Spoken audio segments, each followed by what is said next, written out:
Hi everyone, welcome back to Fearlessly Beautiful. So last week I talked about the blind school and I left off with preparing to move back to Lancaster.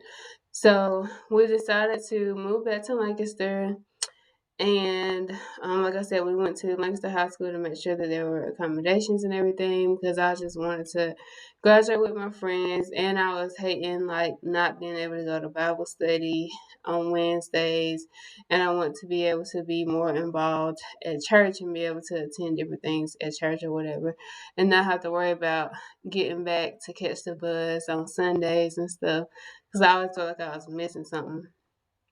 And so, after my 10th grade year, I completed my 10th grade year at Spartanburg High School, and then I prepared to move. I did miss my friends from the bond school, but like I said, it was kind of like having to grow up before my time.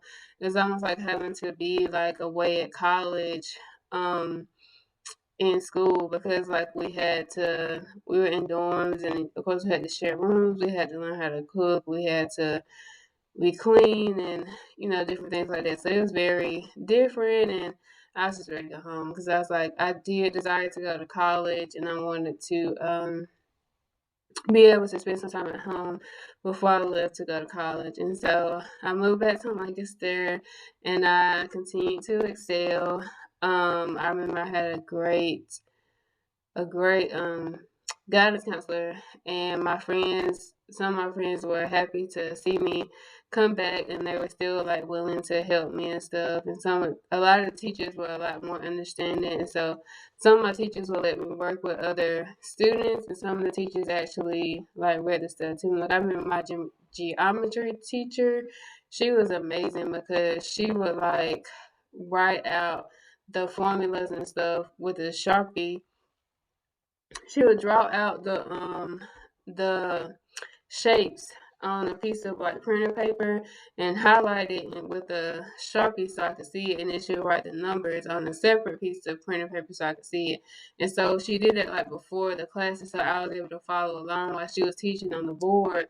I was able to follow along with what she was teaching because I had it in a font where I could see it.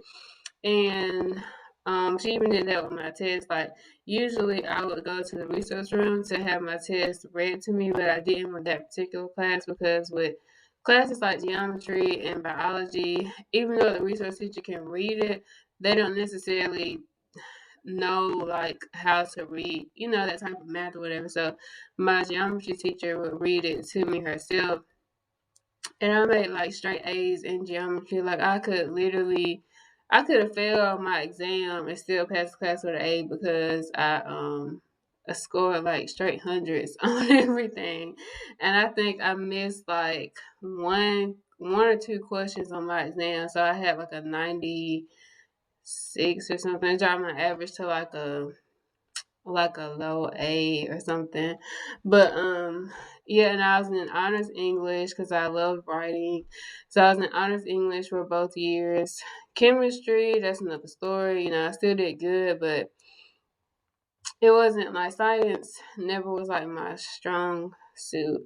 And I took a class called Learn TV, which my guidance counselor at the time told me about it.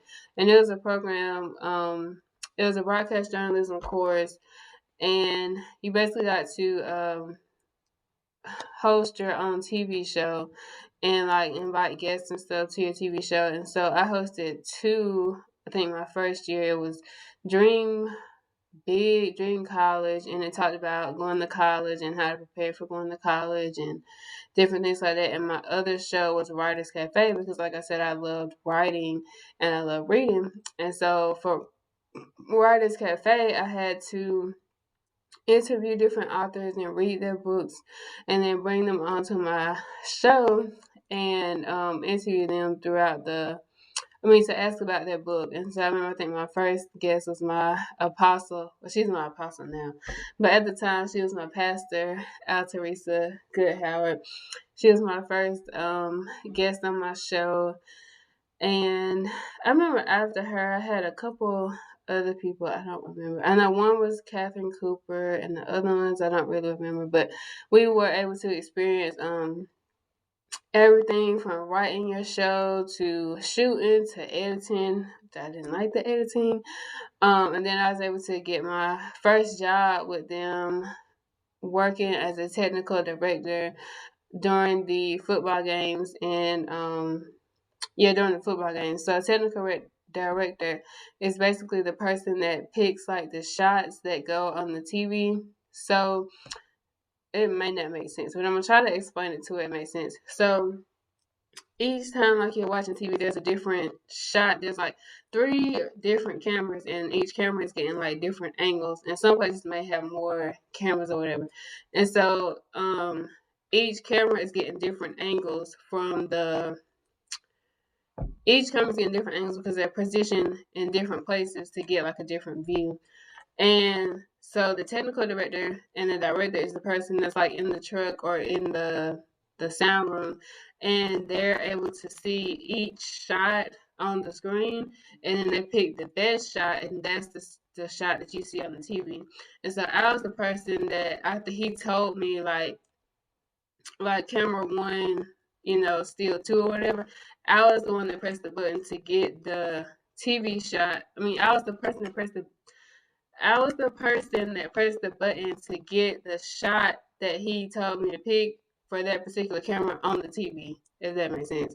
And then you can like put another shot in standby. So, say for instance, if there was a camera shot, if he wanted like camera one, but then he wanted the next shot to be on camera two, then you could hit like standby for camera two while camera one shot is up there.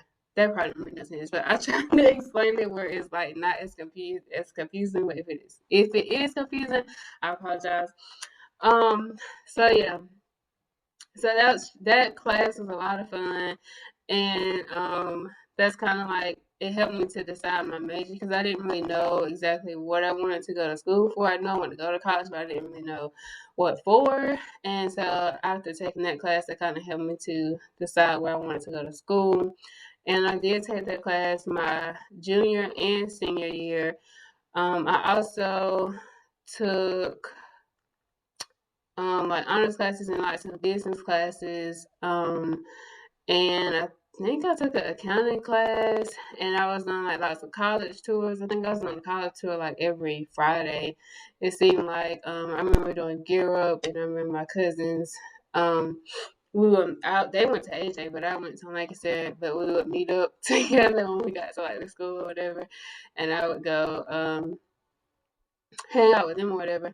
But I just remember doing a lot of college tours, and I remember having like a lot of youth conferences at church, and I remember going to Mexico. I can't remember what year I went to Mexico, but I went on a mission trip to Mexico. It was myself, Kenya, and Kaya, and my pastor Malcolm. At that time, I don't even think he was our pastor yet, because I remember the whole time we was on the trip, we kept picking on him and calling him Pastor Malcolm. He was just like, mm-mm. But I remember traveling to Mexico with them and also some of my other FCC church family. FCC stands for Freedom Christian Center, and our main church is out of Charlotte. And so we traveled with them to Acuna, Mexico. And I remember doing like street ministry, evangelism, praying for people in the nursing home. We went to the prison. It was like so hot. But it was a lot of fun. I remember me and Kenny got lost at the airport.